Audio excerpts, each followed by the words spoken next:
Hey guys! Today we're diving into another truly horrifying case. If you want to support my channel, make sure to subscribe and stay active. It really helps me out. I'd be super grateful for that. Let's get started. Human relationships are delicate, woven from trust, affection, and invisible boundaries. We meet people, form attachments, sometimes far too quickly, ignoring the subtle red flags. We believe their words are genuine, fall for the charm of their smiles, but rarely stop to ask, what's really behind the polite surface? How well do we truly know the people we let into our lives? Ana Maria Castro was born and raised in Bogotá, the capital of Colombia. She grew up surrounded by family, her mother, her older sister, and her father, who passed away a few years ago. After his death, the role of head of the household naturally fell to her mother, Nidia Romero. Nidia was always supportive of her daughters, but never controlling. She let them choose their own paths and make their own decisions. Ana Maria had a vibrant, open personality. People easily recognized her among her peers, always smiling, outgoing, and someone who could strike up a conversation with just about anyone. She disliked being alone and made new connections quickly. Her friends admired her sincerity and willingness to help, but also respected her strength of character. Ana Maria never let herself be pushed around. Even though she was naturally sociable, Ana Maria had one key trait that set her apart: independence. She figured out early on that she didn't want to rely on anyone, not even her mother. As a teenager, she already had the drive to earn her own money. She didn't like asking for help and preferred working her way toward her goals on her own. She dreamed of leaving her hometown and starting a new life in the United States. That dream became her mission. Ana Maria was determined to get an education, learn a skill, and find a way to move. She explored different paths to figure out what would get her there. At first, she enrolled in a psychology program, but she soon realized she couldn't afford to spend several years studying without a steady income. So she pivoted, choosing a more practical route that would allow her to enter the workforce sooner. One of her plans was to become a professional makeup artist. It seemed like a smart option. The job was in demand, didn't require a long education, and could start bringing in money fairly quickly. She signed up for courses and quickly picked up the basics of makeup. At the same time, she developed an interest in healthcare and decided to train as a nursing assistant, hoping to keep her options open and broaden her opportunities. Her mother stood by her throughout, quietly encouraging her without interfering. She understood that Ana Maria wasn't the type to follow someone else's instructions. Ana Maria made her own choices. She wasn't just dreaming, she was actively figuring out how to turn those dreams into reality. But a life full of dreams and plans came to a sudden halt one evening. The day Ana Maria Castro left home, promising she'd be back soon, no one could have imagined it would be the last time she'd walk the streets of the city she was so eager to leave behind. On the evening of March 4th, 2020, Ana Maria was at home. The day had been calm, uneventful. After lunch, she stayed in her room. Her mother, Nidia Romero, later recalled that her daughter's mood seemed completely normal. There were no signs that this night would become the final chapter in her story. As night approached, Ana Maria told her mother she was heading out. She had plans to meet with Paul Naranjo, a young man she had a friendly connection with, though it seemed there might have been the start of something more between them. Nidia wasn't thrilled about the outing. It wasn't the company that bothered her, but the timing. Her daughter had class the next day, and heading into the city on a weekday didn't seem like a great idea. She advised her to stay home but didn't push it. Ana Maria always made her own decisions. Before leaving, she carefully got ready, picked out her outfit, did her makeup. As she walked out the door, she told her mom she wouldn't be long and would be back soon. Those would be the last words she ever spoke at home. Her destination was 116th Street in the Usaquén district, a popular area in Bogotá known for its lively bars and clubs, a regular spot for the city's youth. Ana Maria met Paul Naranjo at one of these places, but that was only the beginning of her night. She mingled with others, moved from bar to bar, and by midnight, her blood alcohol level had significantly increased. At some point, she ran into an old acquaintance, Paula Ramirez. They had gone to the same school, but it had been years since they'd seen each other. Taking the opportunity, they exchanged numbers, chatted, and reminisced. Paola immediately noticed Ana Maria was under the influence. At the time, it didn't seem like a big deal, but later that detail would become a major part of what happened next. Around 11:30 p.m., Paola headed to another bar and invited Ana Maria to come along. It took about half an hour to get a response. Ana Maria sent a text that was hard to understand, but one thing was clear: she was out of money. Paola, realizing her friend was likely quite intoxicated, invited her over and promised to take care of her. Minutes later, Ana Maria showed up at the new bar, but she wasn't alone. She was with two guys, Julian Ortegon and Mateo Reyes. Paola wasn't comfortable with their presence, but chose not to say anything. Instead, she informed the staff she was responsible for Ana Maria, just so they'd let her inside. Once they were in, Paola tried multiple times to convince Ana Maria to leave with her, but Ana Maria refused. She wanted to stay with her new companions. Paola didn't feel right about leaving her behind, but she also knew forcing her wasn't an option. Time passed and Paola made one last attempt. Her plan was simple: get Ana Maria out of the party and away from the guys she didn't trust. But when it was time to leave, Ana Maria turned her down again. She made her final decision at 1:05 a.m. when Paul Naranjo's car pulled up outside the bar. He was waiting at the entrance. Inside the car was Julian Ortegon, and a few minutes later, Mateo Reyes also joined them. Paola made one last attempt to stop her friend from leaving, but Ana Maria firmly refused. According to Paola, it was Mateo who took Ana Maria by the hands and helped her into the vehicle. Before getting in, Ana Maria turned back for a brief moment, as if apologizing with her eyes for the choice she'd made. Moments later, the car disappeared into the night. That would be the last time Paola Ramirez ever saw Ana Maria. Not long after, Ana Maria would be found on Route 89 with severe injuries, and those who had been with her in the car would go on to give conflicting statements about what happened.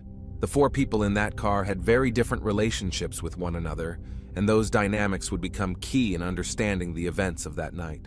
Paul Naranjo and Ana Maria had known each other for a while.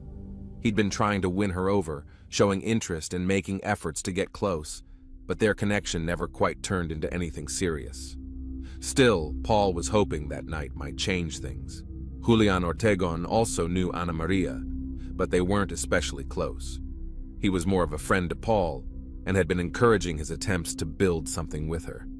Mateo Reyes ended up in the group almost by chance. He was friends with Julian, but that night he acted like he'd known Ana Maria for a long time. His presence and the way he behaved would become a major trigger for what followed. As the car made its way through Bogotá's quiet nighttime streets, the tension inside began to rise. Paul was frustrated that Ana Maria had gotten into the car with Mateo. He had hoped for a more personal, one-on-one evening. According to his account, no one was speaking at first, but as the ride went on, things shifted. Paul glanced in the rearview mirror and saw Ana Maria and Mateo kissing and embracing. That moment changed everything. Paul felt disrespected and hurt. His frustration became obvious, and his voice took on a sharper tone. Julian, sitting next to him, began reacting as well, feeding the growing tension in the car. Paul suddenly hit the brakes. The vehicle came to a stop on Route 89. He turned to the back and demanded that Ana Maria and Mateo get out. Around 1:15 a.m., passers-by on Route 89 noticed a young woman lying motionless on the ground.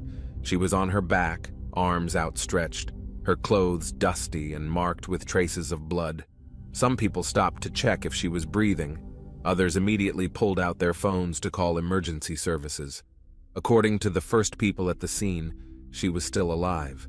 Her eyelids trembled, and her lips moved faintly, as if she was trying to speak. Visible signs of trauma covered her body. The most serious injury was to her head. There was a significant bruise on the left side of her skull, and blood trickled down her temple. The right side of her face was also swollen, one eye beginning to puff up, and the skin on her cheek had been scraped.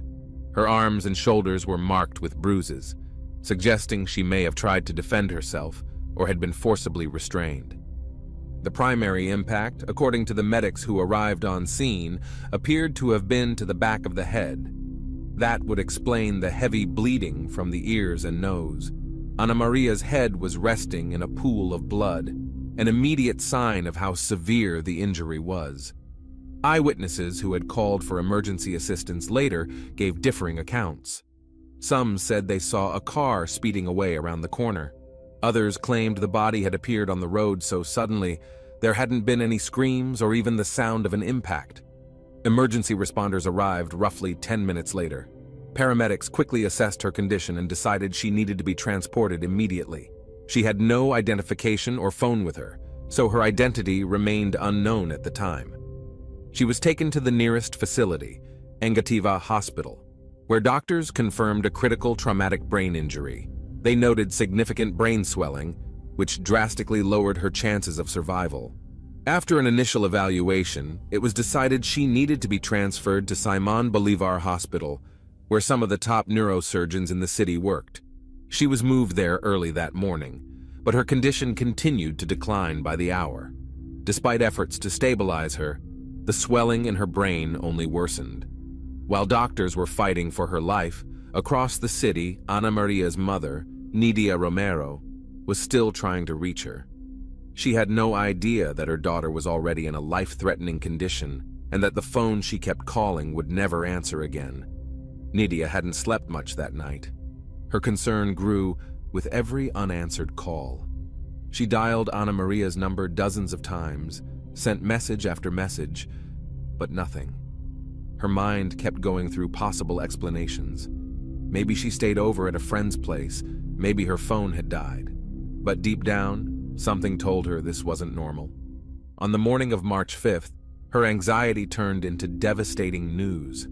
Nidia received a call from Paula Ramirez, the last person to see Ana Maria the night before. Her voice was shaky and panicked, but she managed to share the one thing that mattered. Something had happened to Ana Maria. According to her, Mateo Reyes had called and said Ana Maria had suffered a head injury and was in a hospital. Nidia couldn't fully process what she'd just heard. Her mind raced with questions. She asked Paula which hospital Ana Maria had been taken to, but Paula didn't know. Mateo hadn't given her that information. Nidia felt panic surge through her. Time suddenly slowed down. She knew every minute could be critical, yet she had no clear answers. She insisted Paula find out where her daughter was immediately. Paula promised she would and ended the call. Minutes felt like hours. Nidia couldn't sit still. She paced around the room, dialing Ana Maria's number again and again, but still no answer. She started calling her daughter's friends, hoping someone knew something, but no one had any real information. Her anxiety grew heavier. Her thoughts were scrambled, her heart racing. She clung to the hope that it was all a misunderstanding, that it would soon become clear and everything would turn out fine. Then her phone rang again. It was Paula. Her voice was tense. She said Ana Maria had been transferred to Simon Bolivar Hospital. Where she had been before that, she didn't know. Nidia didn't waste a second. She grabbed her things and rushed out of the house. The ride to the hospital felt endless. In the taxi, she couldn't sit still, constantly checking her phone for any new messages or missed calls. It felt like they were moving too slowly, like time itself had turned against her. Her mind kept racing. What could have happened? Who had been with Ana Maria? Why hadn't anyone told her what was going on sooner? When Nidia arrived at the hospital, she went straight to the emergency intake area. She approached the front desk and asked about her daughter. The nurse looked at her with sympathy and asked her to wait a moment. Those few seconds felt like an eternity. Then a doctor appeared.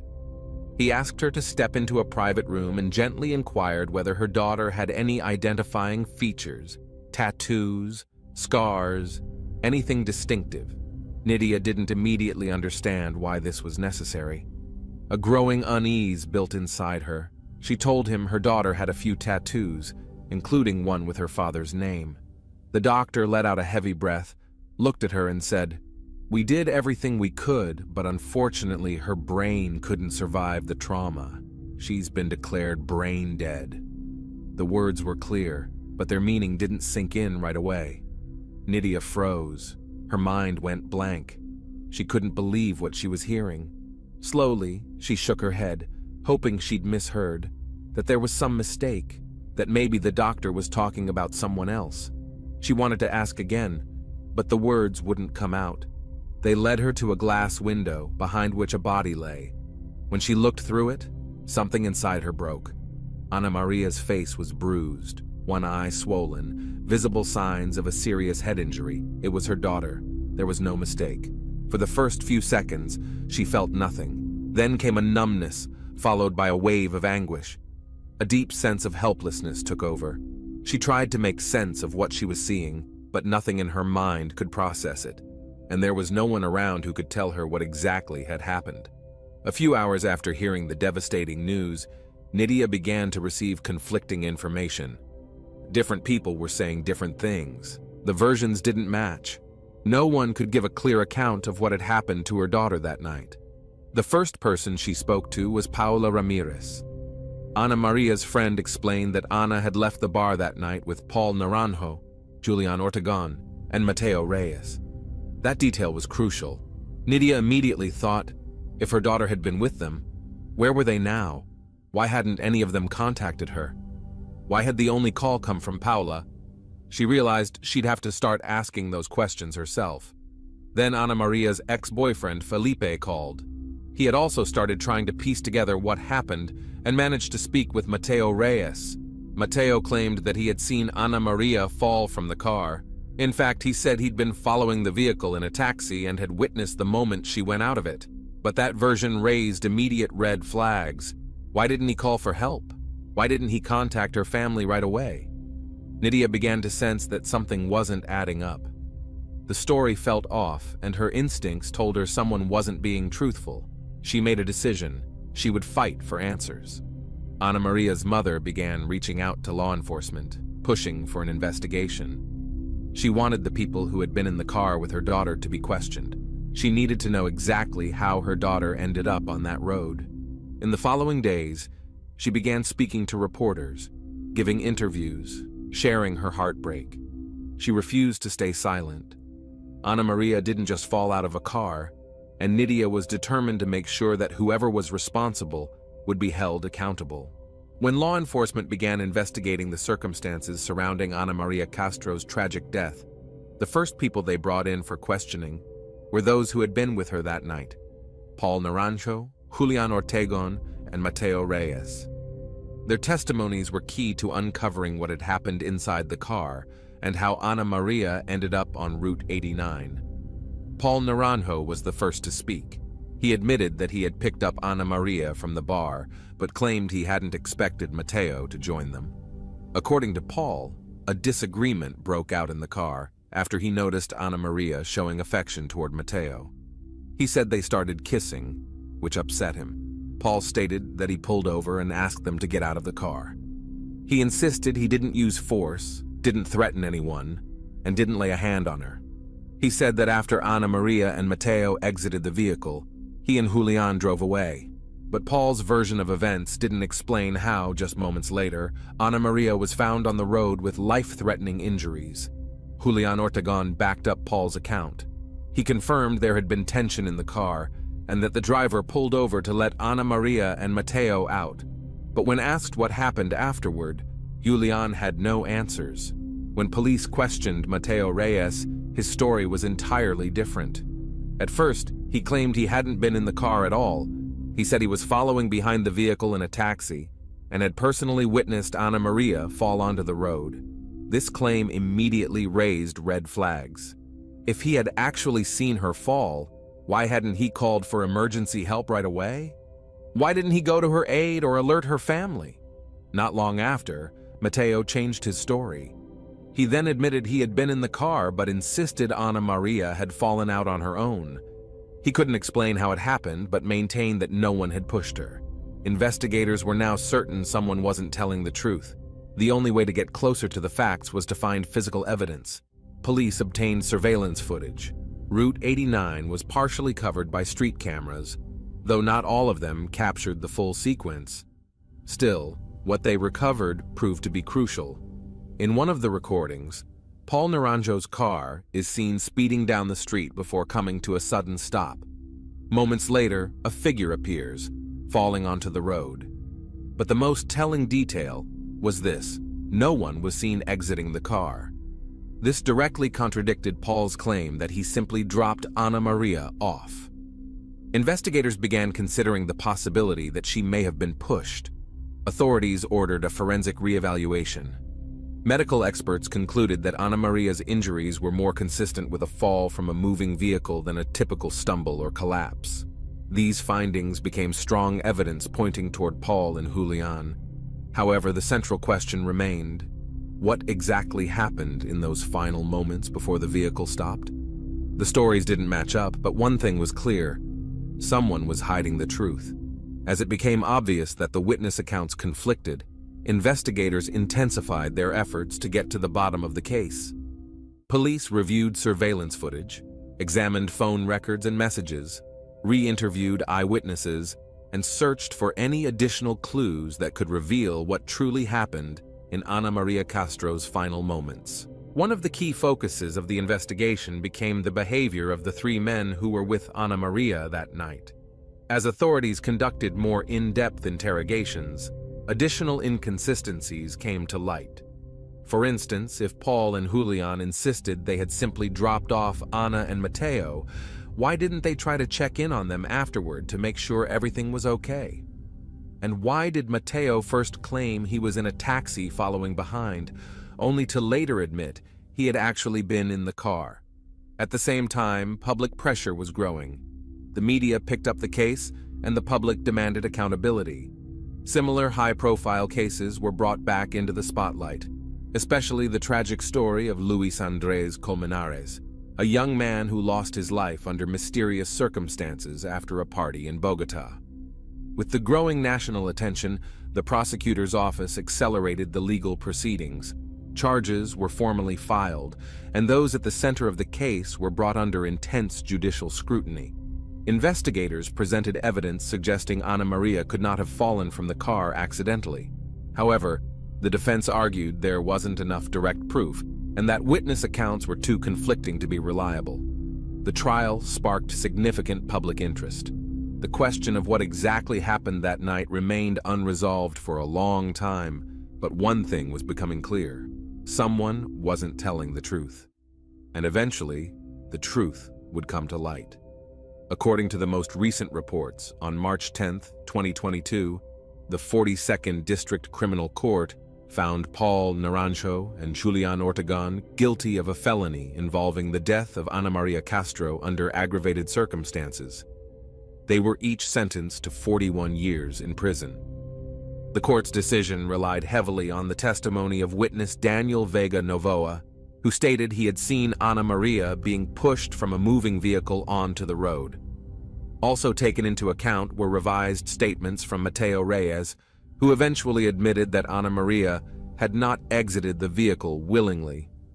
Added to that were other pieces of evidence suggesting a possible motive linked to Paul Naranjo's jealousy, further strengthening the prosecution's case.